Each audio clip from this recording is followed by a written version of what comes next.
याद है कुछ सालों पहले जब एक रात 8 बजे अचानक से वक्त बदल गए, जज्बात बदल गए। कितने टाइम तक हमें एटीएम के बाहर लंबी लंबी कतारों में खड़ा होना पड़ा, नोट्स बदलने के लिए बैंक्स के चक्कर लगाने पड़े क्योंकि 500 और 1000 के नोट्स बंद हो गए थे। अब उस समय की परेशानी को आप और मैं बहुत अच्छे से जानते हैं और जाहिर है कि तब से हम हर तरीका आजमाते हैं कि उस सिचुएशन में वापस ना जाना पड़े। मगर अगर उस समय हम ब्लॉकचेन टेक्नोलॉजी यूज कर रहे होते तो शायद उतना नुकसान नहीं सहना पड़ता।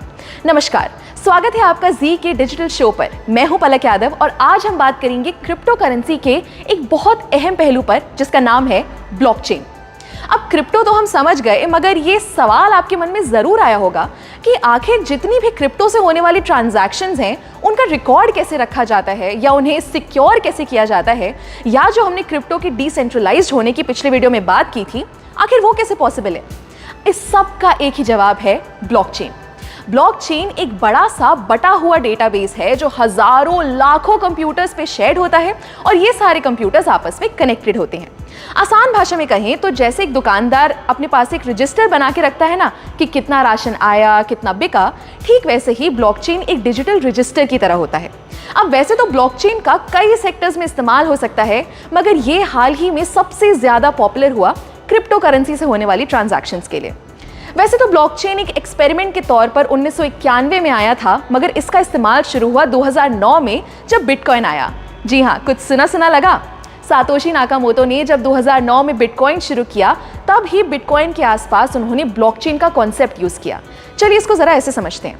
फर्ज कीजिए आपने बिटकॉइन से कुछ खरीदा या बिटकॉइन खरीदा, तो ये जो ट्रांजैक्शन हुई, ये इंफॉर्मेशन एक ब्लॉक के फॉर्म में बन के सेव हो गई। फिर आपने उस बिटकॉइन को बेचा तो फिर से एक ब्लॉक बन गया। अब ऐसे ही आप जितनी बार ट्रांजैक्शंस करेंगे तो उसका एक ब्लॉक बनता जाएगा और वह सारे ब्लॉक्स एक चेन से जुड़ते जाएंगे, इसलिए इसका नाम है ब्लॉकचेन। सिंपल। मगर ये हमारे ट्रांजैक्शन यानी लेन देन के डेटा को सेव कैसे रखता है? हर एक ब्लॉक की अपनी एक आइडेंटिटी होती है। जैसे आप और मेरा फिंगरप्रिंट कभी सेम नहीं हो सकता, वैसे ही हर ब्लॉक को एक की मिलती है जो उसकी अपनी होती है और सबसे अलग होती है। क्योंकि ये डिसेंट्रलाइज्ड होता है, तो अगर इस चेन के किसी ब्लॉक में कोई दिक्कत भी आती है तो बाकी ब्लॉक्स पर कोई फर्क नहीं पड़ेगा।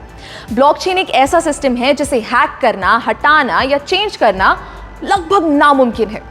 दोस्तों, मानो या ना मानो, ब्लॉकचेन का फ्यूचर बहुत बड़ा है और इसका इस्तेमाल लगभग हर जगह शुरू होने का टाइम दूर नहीं है, क्योंकि इसके बहुत से फायदे हैं। जैसे नंबर 1, क्योंकि डिस्ट्रीब्यूटेड है और इसमें स्टोर्ड जानकारी किसी लाइब्रेरी या सरकारी दफ्तर की तरह एक जगह नहीं रखी जाती। इसको संभालने या मेंटेन करने के लिए किसी मिडिल मैन की जरूरत नहीं है। दूसरा, ब्लॉकचेन एकदम ट्रांसपेरेंट है, यानी आप और मैं कभी भी इसको एक्सेस कर सकते हैं और अपनी ट्रांजैक्शंस पर नजर रख सकते हैं, जिससे फ्रॉड के चांसेस बहुत कम हो जाते हैं। तीसरा, ब्लॉकचेन पर हर इंफॉर्मेशन को बहुत आसानी से ट्रेस किया जा सकता है, यानी पुरानी से पुरानी ट्रांजैक्शन को भी हम देख सकते हैं। चौथा, ये टेक्नोलॉजी एकदम फास्ट है। हर चीज़ का लिखा हुआ रिकॉर्ड बनाने में बहुत टाइम और मेहनत लगती है, मगर वही जानकारी को अगर ब्लॉकचेन के जरिए सेव करें तो वो बहुत आसानी से और बहुत जल्दी हो जाएगा। और आखिरी, जैसा मैंने पहले भी बताया कि ये बहुत सेफ है, तो आप टेंशन फ्री होकर इसका इस्तेमाल कर सकते हैं। क्या आपको पता है, बहुत से भारतीय बैंक्स ने इस ब्लॉकचेन टेक्नोलॉजी को ऑलरेडी यूज करना शुरू कर दिया है, जैसे ई-केवाईसी के लिए, ई सिग्नेचर के जरिए ऑनलाइन डॉक्यूमेंट्स या कागजात वेरीफाई करने के लिए, कमर्शियल लेटर्स बनाने के लिए इत्यादि।